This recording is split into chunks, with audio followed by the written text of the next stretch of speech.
ভুল বোঝাবুঝি, অভিমান ও দূরত্ব থাকলেও ভালোবাসা কখনো কম হয় না।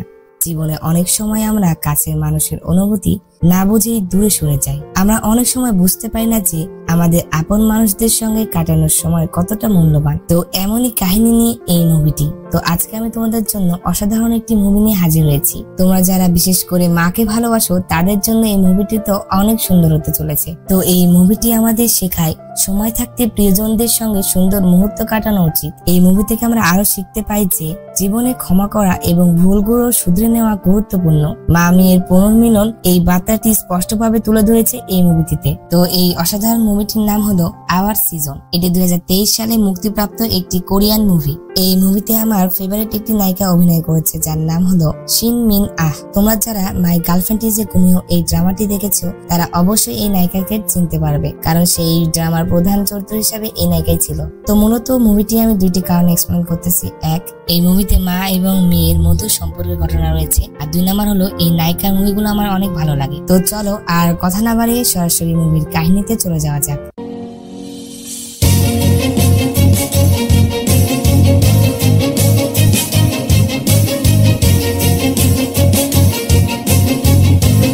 মুভিটির শুরুতেই আমাদের একটি স্বর্গরাজ্য দেখানো হয়। সেখানে থাকতো এক বৃদ্ধ মহিলা। সেখানে তার কোনো কিছুরই অভাব ছিল না, কিন্তু তারপরও সে অনেক মন খারাপ করে বসে থাকতো, কারণ সে পৃথিবীতে তার একটি মেয়েকে রেখে এসেছে। আর সে স্বর্গে যতই ভালো থাকুক না কেন, তার মেয়ের কথা মনে পড়লে তার মন একদম খারাপ হয়ে যায়। আর একটা সময় স্বর্গের সকল লোকেরাই এই বিষয়ে জেনে যায়, যার জন্য এই বৃদ্ধ মহিলাটির মন ভালো করার জন্য স্বর্গরাজ্য থেকে একজন অফিসার আসে। তো এই লোকটির নাম ছিল ইয়ং। ইয়ং এসে সেই বৃদ্ধ মহিলাটিকে বলছিল যে আপনার মন ভালো করার জন্য একটি সুযোগ দেওয়া হবে, তাই আপনাকে পৃথিবীতে 3 দিনের জন্য পাঠানো হবে, অর্থাৎ সেখানে আপনি আপনার মেয়ের সাথে দেখা করতে পারবেন। তাই আপনি আপনার মেয়ে সম্পর্কে বলুন, আমরা তাকে খুঁজে সেখানে আপনাকে নিয়ে যাব। তো এই বৃদ্ধ মহিলার নাম ছিল পার্ক বকজা। আমরা তাকে যা বলেই ডাকবো। তখন যা বলে যে আমার মেয়ের নাম বাং জিনহো, সে আমেরিকার একটি কলেজে প্রফেসর হিসাবে চাকরি করছে। তখন ইয়ং তার মেয়েকে আমেরিকায় অনেক খোঁজাখুঁজি করে, কিন্তু সে কোথাও তাকে সেখানে পায় না। তবে অনেকক্ষণ চেষ্টা করার পরে সে ব্যাং জিনহোকে একটি জায়গায় খুঁজে পায়। তখন ইয়ং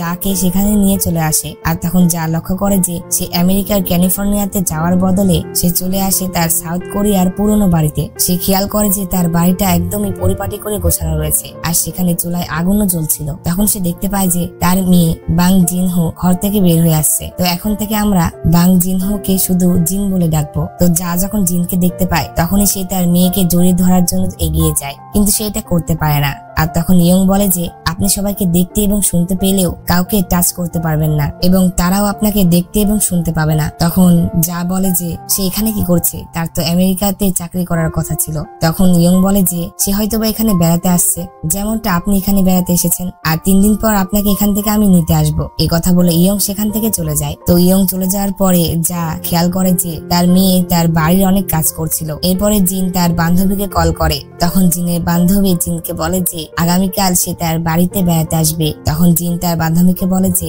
আসার সময় ভালো মানের ময়দা নিয়ে এসো, তোমাকে আমি একটি রেসিপি বানিয়ে খাওয়াবো। তো সে যখন কথা বলছিল তখন সেখানে একটি গাড়ি আসে, আর গাড়ি থেকে একটি ছেলে বের হয়ে জিনকে বলছিল যে রেস্টুরেন্ট খোলা আছে কিনা। এটি দেখে যা বলে যে আমার মেয়েটি আমার বাড়িটিকে রেস্টুরেন্ট বানিয়ে ফেলেছে, কিন্তু তাকে পড়াশোনা করাতে গিয়ে আমি কত কষ্ট করেছি, সে কি এগুলো ভুলে গেছে। তো এরপরে সেখানে একটি ছেলে ও একটি মেয়ে এসেছিল তার রেস্টুরেন্টে। এরপরে তারা কিমচি অর্ডার দেয়। এই কথা শুনে যা বলে যে আমি তো আমার মেয়েকে জীবনেও রান্না করতে দেখিনি, সে কিভাবে এটা বানাবে। আমরা তখন দেখতে পাই যে জিন চলে আসে বাড়ির পেছনে। সে বাড়ির পেছনে একটি গর্ত খুঁড়ে রেখেছিল, সেই মাটির নিচে কিমচিগুলো সংরক্ষণ করে রেখেছিল। আর সে টেস্ট করে বলে যে হ্যাঁ এটা এখন ঠিক আছে। তো এটা দেখার পরে জায়ের মনে পড়ে যে সে যখন একদিন জিনের সাথে দেখা করতে গিয়েছিল তখন সেখানেও তারা এই কিমচি একসাথে খেয়েছিল। আর তখন যা তার মেয়েকে বলেছিল যে এর থেকেও আমাদের গ্রামের মানুষদের রান্না করা কিমচি আরো বেশি স্বাদ হয়, আমরা মাটির নিচে বাংকার বানিয়ে এটি সংরক্ষণ করে থাকি, আর এতে এর স্বাদ আরো বেশি বৃদ্ধি পায়। আর সেই বাংকারে তুমি চাইলে আরো অনেক কিছুই সংরক্ষণ করে রাখতে পারো, কিছুটা ফ্রিজের মতো আর কি। আর বর্তমানে আমরা জিনকে দেখতে পাই সে সেই ফর্মুলাটা ইউজ করছিল, আর সে রান্নাতে সব মশলা এবং তেল অনেক পারফেক্ট ভাবে দিচ্ছিল। এরপরে সে রান্না করে সেই খাবারটি পরিবেশন করে। যা এটা দেখে বলে যে দেখে মনে হচ্ছে খাবার অনেক সুন্দর হয়েছে। তো এরপরে তারা খাবারের বিল পে করে সেখান থেকে চলে যায়। তারা চলে যাওয়ার পরে জিন বেরিয়ে পড়ে কিছু কেনাকাটা করার জন্য।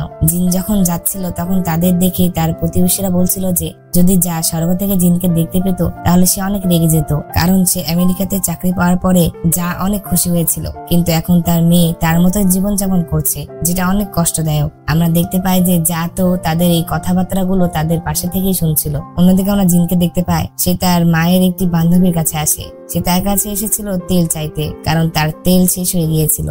চুন তো তাকে দেখতে অনেক রেগে যায়। সে বলে সে তাকে আর সাহায্য করবে না, কারণ সে তো তার মায়ের স্বপ্ন ভেঙে গ্রামে এসে বসে আছে। এটা দেখে জিন তাকে অনেক রিকোয়েস্ট করে, আর অবশেষে সে তাকে মানিয়ে নেয়। শেষমেশ সে তার কাছ থেকে তেল কিনে সেখান থেকে চলে যায়। চুনও বলে যে যদি জায়গুলো দেখতে পেত তাহলে সে অনেক কষ্ট পেত। আর আমরা দেখতে পাই যে এই কথাটাও যা শুনে নাই। এরপর আমরা জিনকে দেখতে পাই সে বাসায় ফেরার পরে আবারও তার রান্নার কাজে লেগে পড়ে। সে রান্নাতে তার মায়ের তৈরি করা সেই মাটির চুলাটি ব্যবহার করছিল। তখন আমরা একটি ফ্ল্যাশব্যাক দেখতে পাই, যেখানে যা জিনকে বলেছিল যে সে একটি নতুন মাটির চুলা তৈরি করেছে, আর সে আরো জানতে চায় জিন কবে আমেরিকার উদ্দেশ্যে রওনা দিবে। আমরা দেখতে পাই জিন তার মায়ের সাথে কথা বলতে চাচ্ছিল না, তাই সে ফোন রেখে দেয়। তাই যা তার ভাইয়ের বউয়ের কাছ থেকে জানতে পারে যে তার মেয়ের ফ্লাইট আগামী সপ্তাহে। তখন আমরা দেখতে পাই যে খুব ছোটবেলাতে জিনের বাবা মারা গিয়েছিল, আর যা তার মেয়েকে মানুষ করার জন্য অন্যদের বাড়িতে কাজ করত। সে সবসময় চাইতো তার মেয়ে যেন ভালো থাকে। সে রাতভর ওভার টাইমে কাজ করত, যার জন্য সে তার মেয়েকে বেশি সময় দিতে পারতো না। তাই সে তার মেয়েকে তার ভাইয়ের বাড়িতে রেখে আসতো। জিন তার মামার বাড়িতেই বড় হয়েছিল, আর যা তার মেয়েকে মাঝে মধ্যে দেখতে আসতো। তো জায়ের ভাই তাকে বলতো যে তোমার মেয়ে তোমাকে অনেক মিস করে, সে মাঝে মধ্যে তোমার আর তার ড্রয়িং আঁকে, সে তোমার সাথে থাকতে চায়। তখন যা বলে যে সে যদি আমার সাথে থাকে তাহলে তার ভবিষ্যৎ ভালো হবে না, তার পড়াশোনা করে অনেক বড় হতে হবে। তো এরপরে আমরা বর্তমানে সিন দেখতে পাই, যেখানে আমরা জিনকে দেখতে পাই সে অনেক ড্রিঙ্কস করছিল। সে ড্রিঙ্কস করার পরে শুয়ে পড়ে, কিন্তু কিছুক্ষণ যাওয়ার পরে আমরা দেখতে পাই তার ঘুম আসছিল না, আর সে এরপরে উঠে আসে। সে একটি নির্জন জায়গায় চলে আসে। সে সেখানে এসে অনেক জোরে চিৎকার করতে থাকে। সে বলতে থাকে যে মা, আমি তো নিজেকে হারিয়ে ফেলছি, তুমি আমাকে সাহায্য করো, আমি তোমাকে অনেক মিস করি, আর তোমাকে ছাড়া আমি কোনোদিনই ভালো ছিলাম না। মেয়ের এমন অবস্থা দেখে যা বলে যে সে যে আমাকে এত ভালোবাসতো সেটা তো আমি নিজেও বুঝতে পারিনি। এর পরের দৃশ্যে আমরা দেখতে পাই জিন একটি সাইকিয়াট্রিস্ট ডক্টরের কাছে এসেছিল। ডক্টর তাকে বলে যে পুরনো স্মৃতির কারণে তার অনেক সমস্যা হচ্ছে, আর যার জন্য সে রাতে ঘুমাতে পারছে না। তবে স্মৃতিগুলো ভালো খারাপ দুইটাই হতে পারে। তো ডক্টরের সাথে কথা বলার পরে জিন চলে আসে বাস স্ট্যান্ডে। তো কিছুক্ষণ পরে সেখানে জিনের বান্ধবী চলে এসেছিল। সে জিনের জন্য একটি বার্গার নিয়ে এসেছিল। এই বার্গারটা জিনের অনেক পছন্দের ছিল, কিন্তু জিন এখন এটা আর খায় না। এটা দেখে তার বান্ধবী বলে যে তুমি না অনেক পরিবর্তন হয়ে গিয়েছো। তো তারা যখন গাড়িতে করে আসছিল তখনই সেখানে আমরা দেখতে পাই তাদের গাড়ির সামনে তাদের যে সকল প্রতিবেশী ছিল তারা ছোট করে একটি আন্দোলন করছিল। তারা জিনকে বলছিল যে সে যেন এখান থেকে আমেরিকায় চলে যায়, সে তার মায়ের স্বপ্ন নষ্ট করছে, সে যেন আমেরিকায় গিয়ে সেই প্রফেসরের চাকরিটি কন্টিনিউ করে। কিন্তু আমরা দেখতে পাই তারা এত বোঝানোর পরেও জিন তাদের কথা শুনে না, সে সেখান থেকে যায় না। আর এরপরে জিন আর তার বান্ধবী মিলে একসাথে অনেক গল্প করে আর অনেক মজা করে, যেটা দূর থেকে যা দেখছিল। তারা কথা বলতে বলতে হঠাৎ করে জিনের বান্ধবী জিনের প্রেসক্রিপশনটি পেয়ে যায়, যেখানে সে দেখতে পায় যে জিন ডিপ্রেশনের জন্য ওষুধ খাচ্ছিল, মানে সে এখানে একা ডিপ্রেশনে ভুগছিল। আর এই বিষয়ে তার বান্ধবী জিজ্ঞাসা করলে জিন বলে যে আমি নিজেকে পানিশমেন্ট দিচ্ছি, কারণ আমার যখন আমার মায়ের সব থেকে বেশি প্রয়োজন ছিল তখনই আমি সেখানে ছিলাম না, এমনকি আমি তো আমার মায়ের মৃত্যুর পরেও অনেক পরে এসেছিলাম। এগুলো আবার যা শুনতে পেয়ে অনেক রেগে যায়। সে বলে যে তুমি নিজেকে কষ্ট দিচ্ছ, মানে তুমি কষ্ট দিচ্ছ মানে কি বোঝাতে চেয়েছো? আমার সময় হয়ে গিয়েছিল তাই আমি চলে গিয়েছি, এটাতে তোমার নিজেকে কষ্ট দেওয়ার কি হয়েছে? জিন চাইলেই সিওলে অনেক ভালো একটি চাকরি করতে পারতো, কিন্তু তার মায়ের প্রতি কিছু অভিযোগ ছিল, যার জন্য সে আমেরিকায় তার মাকে না বলেই চলে গিয়েছিল। তো তখন আমরা একটি ফ্ল্যাশব্যাক দেখতে পাই। ফ্ল্যাশব্যাকে দেখানো হয় যা কাজ থেকে ফিরে আসার পরে দেখে যে জিন না খেয়ে ঘুমিয়ে পড়েছে, কারণ জিন ঝাল খেতে পছন্দ করতো না, আর যার জন্য যা তার জন্য ডাম্পলিংস বানায়, তবে সেটা ঝাল না দিয়ে মূলা দিয়ে তৈরি করেছিল। তারা ডাম্পলিংস বানানোর সময় অনেক খুনসুটি করে। আর আমরা প্রেজেন্টে দেখতে পাই যে জিন আর তার বান্ধবী মিলে গল্প করছিল। তারা গল্প করতে করতে ক্লাস 9 এর গল্পে চলে আসে। যে কথা শুনে জিনের একটি গল্প মনে পড়ে যায়। আমরা দেখতে পাই তার মনে পড়ে যে একদিন সে যখন তার স্কুল শেষ করে তখন তার মা কল দিয়ে তাকে তার বাড়িতে আসতে বলেছিল। আসলে যা একজনকে বিয়ে করে ফেলেছিল যাতে সে যেন জিনের পড়াশোনার খরচ চালাতে পারে। তবে জিনের সৎ বাবা জিনকে পছন্দ করতো না। তবে আজকে জিনের সৎ বাবা একটি ফ্যামিলি ট্যুরে গিয়েছে, যার জন্য ঘর খালি ছিল, আর এই সুযোগে যা সুস্বাদু খাবারগুলো রান্না করে জিনের জন্য। তবে কিছুক্ষণ পরে সেখানে জিনের সৎ বাবা আবারও চলে আসে। তাদের ফ্যামিলি ট্যুর ক্যান্সেল হয়ে গিয়েছিল, যার জন্য তারা আবারও তাড়াতাড়ি বাড়িতে ফিরে এসেছে। তবে জিনের সৎ বাবা যখন এসে জিনকে তার বাড়িতে দেখে তখন সে অনেক রেগে যায়। সে তো রেগে অনেক কথা বলে জিনকে, এমনকি সে জিনকে না খাইয়ে সেখান থেকে বের হয়ে যেতে বলে। তখন আমরা দেখতে পাই জিনের সাথে সাথে তার মাও তার পিছু পিছু আসছিল। তার মা তার জন্য সেই খাবারগুলো বেঁধে নিয়ে এসেছিল। কিন্তু তখন জিন তার মাকে বলে যে তুমিও আমার সাথে চলো, তুমি সেই লোকটিকে ছেড়ে দাও আর আমার সাথেই থাকো। আমি পড়াশোনা বাদ দিয়ে কোনো একটি কাজ খুঁজে নেব আর আমরা দুজন সারা জীবন একসাথে থাকবো। কিন্তু আমরা দেখতে পাই যা তাকে মানা করে দিয়েছিল, যা বলেছিল যে তুমি আগে পড়াশোনা শেষ করো। আর এই কথা শুনে জিন অনেক রেগে গিয়েছিল। সে কান্না করতে করতে সেখান থেকে চলে আসে। অন্যদিকে যাকে দেখতে পায় সেও অঝরে কান্না করছিল, কারণ সে তো জানতো সে যদি তার স্বামীকে ছেড়ে দেয় তাহলে সে আর তার মেয়ের পড়াশোনার খরচ চালাতে পারবে না। আর তার মেয়ের পড়াশোনা শেষ করাতে হলেও তাকে এই কষ্টগুলো সহ্য করতে হবে। তো এই ঘটনার পর থেকে জিন আবার জায়ের প্রতি অনেক অভিমান করে। তার মায়ের প্রতি এত পরিমাণে ক্ষোভ জমেছিল যেটাতে সে তার মায়ের সাথে আর বেশি কথাই বলে না। সে পড়াশোনায় বেশি মনোযোগ দেয় এবং পড়াশোনা কমপ্লিট করার পরে আমেরিকায় চলে যায় চাকরি করার জন্য। এরপর আমরা বর্তমানে সিন দেখতে পাই যেখানে যা এগুলো ভেবে অনেক রাগ করেছিল। সে রেগে একটি বালতিতে লাথি মারে, যেটাতে সেই বালতিটি অনেক দূরে গিয়ে পড়ে। আর তখন সে এটা দেখে অনেক অবাক হয়, কারণ ইয়ং তো তাকে বলেছিল যে সে তো এখানে এসে কোনো কিছু টাচ করতে পারবে না। আর এটা ভাবে সে তাড়াতাড়ি করে জিনের কাছে চলে আসে কথা বলার জন্য, কারণ সে ভেবেছিল যে যেহেতু সে বালতিটি টাচ করতে পেরেছে তার মানে সে জিনের সাথে কথা বলতে পারবে। কিন্তু আমরা দেখতে পাই এমনটা হয় না। সে বালতিটি টাচ করতে পারলেও তার মেয়ের সাথে কথা বলতে পারে না। পরবর্তী দিনে দেখতে পাই যে ইয়ং যাকে নেওয়ার জন্য চলে আসে। আর ইয়ং যাকে বলে যে আপনি গতকাল রাতে ভুল করে বালতিতে লাথি মেরেছেন, যার জন্য আপনি একটি নিয়ম ভেঙেছেন আর যার জন্য সময়ের আগে আপনাকে এখান থেকে নিয়ে যেতে হবে। আর এই কথা শুনলে তো যা অনেক রেগে যায়। সে ইয়ংকে অনেক বকাঝকা করতে থাকে আর সে সেখান থেকে যাবে না বলে চলে আসে। কিন্তু ইয়ং তাকে বোঝাতে থাকে। ইয়ং যাকে বলে যে এটাই আমার প্রথম কাজ আর উপর থেকে অর্ডার এসেছে আপনাকে এখান থেকে নিয়ে যাওয়ার, আর সে যদি এই কাজটা না করতে পারে তাহলে কিন্তু তাকে শাস্তি দেওয়া হবে। কিন্তু আমরা দেখতে পাই যে যা এটা মানেই না। অন্যদিকে আমরা জিনকে দেখতে পাই সে আর তার বান্ধবী মিলে তার মায়ের কবরের সামনে চলে আসে, কারণ আজকে তার মায়ের জন্মদিন ছিল, যার জন্য সে তার মায়ের কবরের সামনে আসে প্রার্থনা করার জন্য। জিন তার মায়ের কবরের সামনে এসে বলে যে মা আমার জন্মদিনে সবসময় আমাকে নুডলস রান্না করে খাওয়াতো, যদি আজ সে বেঁচে থাকতো তাহলে আমি তাকে আজ খাওয়াতাম। এই বলে জিন অনেক কান্না করতে থাকে। এগুলো দেখে যা বলছিল যে তুমি শুধু শুধুই আমার কথা মনে করছো, তুমি এগুলো ভুলে যাও আর শান্তিতে থাকো। অন্যদিকে ইহকে দেখতে পাই সে তো অনেক চেষ্টা করছিল যাকে এখান থেকে নিয়ে যাওয়ার, কিন্তু যা তো মানছিলই না। এরপরে আমরা দেখতে পাই যে জিনের বান্ধবীর ছুটি শেষ হয়ে গেলে জিন তার বান্ধবীকে এগিয়ে দেওয়ার জন্য বাস স্ট্যান্ডে আসে। তার বান্ধবী চলে গেলে সে একটা ক্যাফেতে এসে আইসক্রিম অর্ডার দেয়। আমরা দেখতে পাই সেই আইসক্রিমটি অর্ডার দেওয়ার পরে আর সেটা খায় না। সে না খেয়ে অনেকক্ষণ ধরে আইসক্রিমটি ধরে বসেছিল। তো এটার একটা কারণ রয়েছে। আমরা একটি ফ্ল্যাশব্যাক দেখতে পাই। ফ্ল্যাশব্যাকে দেখতে পাই যে জিন তার গ্রাজুয়েশন শেষ করার জন্য সিওলে থাকছিল। ওই দিন যা তাকে বারবার ফোন করতে থাকে, কিন্তু জিন ফোন রিসিভ না করায় যা সিওলে চলে যায় জিনের সাথে দেখা করার জন্য। এরপরে রাতের বেলা যখন জিন তার বাসায় আসে তখন সে তার বাসায় তার মাকে দেখে অনেক রাগারাগি করে। এটা দেখে তার মা বলে যে আমি কি তোমার সাথে আর একবেলা থাকতেও পারবো না? আর এই কথা শুনে জিন বলে যে যদি আমার সাথে থাকারই ইচ্ছা ছিল তাহলে আমাকে কেন ছেড়ে গিয়েছিলে? আর এটাতে যা অনেক কষ্ট পেয়েছিল। সে সেখান থেকে একটি ক্যাফেতে চলে আসে। ক্যাফেতে আসার পরে সে সেখানে একটি আইসক্রিম অর্ডার দিয়ে বসে থাকে। আর সেখানে সে জিনকে এসএমএস করে বলেছিল যে সে বাসায় ফিরে যাচ্ছে, সে যেন খাওয়া দাওয়া করে ঘুমিয়ে পড়ে। তবে সে এখানে মিথ্যা কথা বলেছিল। আমরা দেখতে পাই জিন তার মায়ের পিছু পিছু সেখানে এসেছিল। সে দেখে যে তার মা আইসক্রিম নিয়ে এইভাবে বসেছিল আর জিন এই দিনটাই মনে করছিল। তখন আমরা জিনের সামনে যাকেও দেখতে পাই। সে বলে যে ওই দিনের কথা তো আমি কত আগে ভুলে গিয়েছি, তুমিও ভুলে যাও, আমি তোমার কোনো কথাতেই কষ্ট পাইনি। তো যা তো তার মনের কথাগুলো অনেক ভালোভাবে বোঝাচ্ছিল আর বলছিল, কিন্তু আমরা দেখতে পাই জিন তো এগুলো কিছু শুনতে পাচ্ছিল না।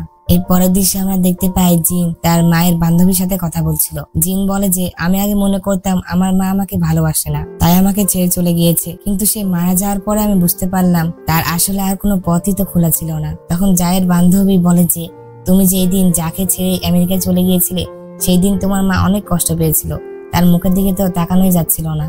তখন আমরা দেখতে পাই যে জিন যখন আমেরিকায় চলে যাচ্ছিল তখন সে তার মায়ের সাথে কথা বলতে যাচ্ছিল, কিন্তু সে সাহস পায় না। সে তার মায়ের জন্য একটি গিফট রেখে আমেরিকায় চলে গিয়েছিল। এরপর দৃশ্যে আমরা দেখতে পাই রাতের বেলা জিন তার মায়ের একটি ডায়েরি বের করে। সেই ডায়েরিতে তার মা লিখেছিল যে আমি জিনকে অনেক ভালোবাসি, কিন্তু কেন জানি না সে আমাকে হেট করে আর সে আমাকে অনেক কষ্ট দেয়। তো জায়ের মৃত্যুর পরে জিন এই ডায়েরিটি পড়ে তার ভুল বুঝতে পেরেছিল, আর যার জন্য ওই জিন এখন ডিপ্রেশনে ভুগছে। এটি দেখে যা বলে যে আমি ডায়েরিটি না লিখলেই পারতাম। এরপরের দৃশ্যে আমরা দেখতে পাই যে যা যখন বাইরে বসেছিল তখন সেখানে মিস্টার ইয়ং চলে আসে। ইয়ং বলে যে আপনার 3 দিনের ছুটি শেষ, তাই আপনার এখন আমার সাথে যেতেই হবে। আর তখন যা ইয়ংকে বলে যে আমাকে আর কিছু সময় দাও, আমি শুধুমাত্র আমার মেয়ের ডিপ্রেশনটা ঠিক করে এখান থেকে চলে যাব।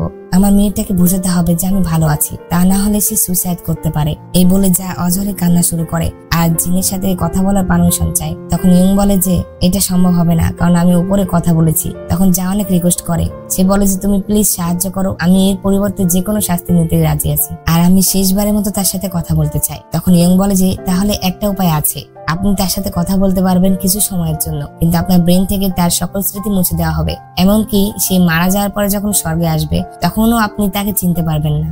এই কথা শুনে তো যা অনেক কষ্ট পায়, তবুও সে সিদ্ধান্ত নেয় সে তার মেয়ের সাথে কথা বলেই যাবে। এই পরের দৃশ্যে আমরা জিনকে দেখতে পাই সে ঘুমিয়েছিল। তখনই তার স্বপ্নে যা তার সাথে কথা বলতে আসে। আমরা দেখতে পাই জিন তার মায়ের জন্মদিন উপলক্ষে অনেক সুস্বাদু খাবার রান্না করে। সে নুডলস আর ডাম্পলিংসও রান্না করেছিল, যেটা তার মা অনেক স্বাদের সাথে খায়। আর খাবারগুলো খেয়ে যা তাকে বলেছিল যে তুমি আমার থেকে অনেক ভালো রান্না করতে পারো। তো খাওয়া দাওয়া শেষে তারা বাহিরে বসে থেকে গল্প করছিল। জিন বলে যে আমি ভেবেছিলাম যে কাজের মাঝে তোমাকে কল করব, কিন্তু কাজের ব্যস্ততায় তোমাকে আর কলই করা হয় না, আমি তোমাকে প্রায় ভুলে গিয়েছিলাম। তখন যা বলে যে তুমি আমাকে নিয়ে চিন্তা করো না, আমি অনেক ভালো আছি, আর আমি তোমার কোনো কথাতেই কোনো কষ্ট পাইনি। আমি শুধু চেয়েছি তুমি পড়াশোনা করে ভালোভাবে জীবন যাপন করো। এই কথা শুনে জিন বলে যে আমি জানি তুমি আমার আচরণে কষ্ট পেয়েছো, এই জন্যই নিজেকে অপরাধী মনে হচ্ছে, তুমি আমাকে ক্ষমা করে দিও। তুমি আমাকে ভালো রাখতে গিয়ে নিজের জীবনটা স্যাক্রিফাইস করে দিয়েছো, তবুও আমি আমার ভুল বুঝতে পারিনি। এই কথা শুনে যা তো তার আর চোখের পানি আটকাতে পারে না। সে জিনকে জড়িয়ে ধরে আর তাকে বলে যে তুমি সবসময় হাসি খুশি থাকবে, আমার কথা ভেবে মন খারাপ করবে না।